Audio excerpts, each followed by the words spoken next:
Sepakat 2 kali berhubungan dengan Anti, Febrianto minum obat kuat, murka ditolak.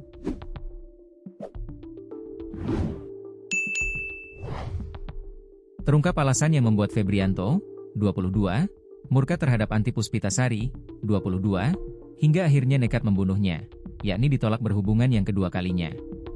Padahal, Febrianto dan Anti Puspita sebelumnya telah sepakat yakni tarif Rp300.000 untuk 2 kali berhubungan. Bahkan, untuk bisa memenuhi kesepakatan tersebut, Febrianto sampai minum obat kuat. Namun, betapa murkanya Febrianto ketika menagih jatahnya yang kedua. Anti Puspita mendadak menolak berhubungan untuk yang kedua kali dengan Febrianto. Bahkan, Febrianto diminta untuk keluar kamar hotel. Hal itu yang diduga menjadi pemicu Febrianto nekat menghabisi nyawa Anti.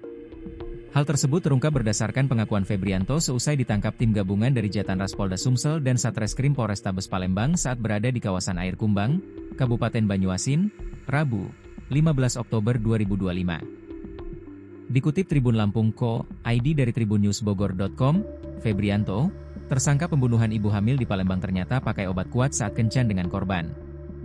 Anti Puspitasari sampai babak belur usai melayani Febrianto. Bahkan Anti yang saat itu sedang hamil muda juga mengalami pendarahan. Menurut Febri, di Hotel Ledosis itu pertama kalinya mereka bertemu setelah sebelumnya chatting. Keduanya pertama kali berkenalan di grup media sosial khusus OpenBo, Booking Order, daerah Palembang. Setelah berkenalan, keduanya kemudian berlanjut chattingan. Intens chattingan, Febrianto pun meminta untuk bertemu dengan Anti Puspitasari. Namun, saat itu permintaannya belum disanggupi oleh Anti. Dia kerja, nanti aja kalau ada waktu luang kak, kata Febri menirukan ucapan Anti. Tak pantang menyerah, Febri pun kembali chat ke Anti untuk meminta jadwal berkencan.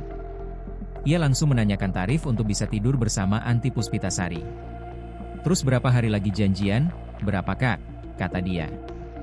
Saat itu menurut Febri, Anti meminta bayaran Rp300.000 untuk 2 kali berhubungan badan.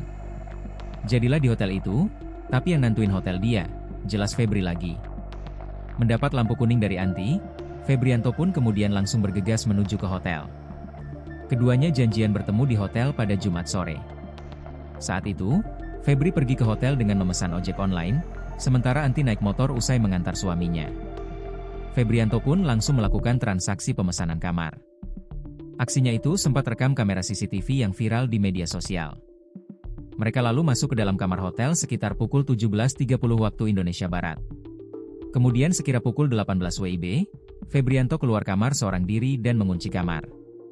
Rupanya, menurut Febrianto, ia dan Anti sempat berhubungan badan 1 kali. Saat berhubungan badan dengan Anti, pelaku mengaku tak pakai pengaman. Enggak pak, tidak pakai alat kontrasepsi, katanya. Menurut pengakuannya, Febri juga sempat minum obat kuat untuk berhubungan badan dengan Anti.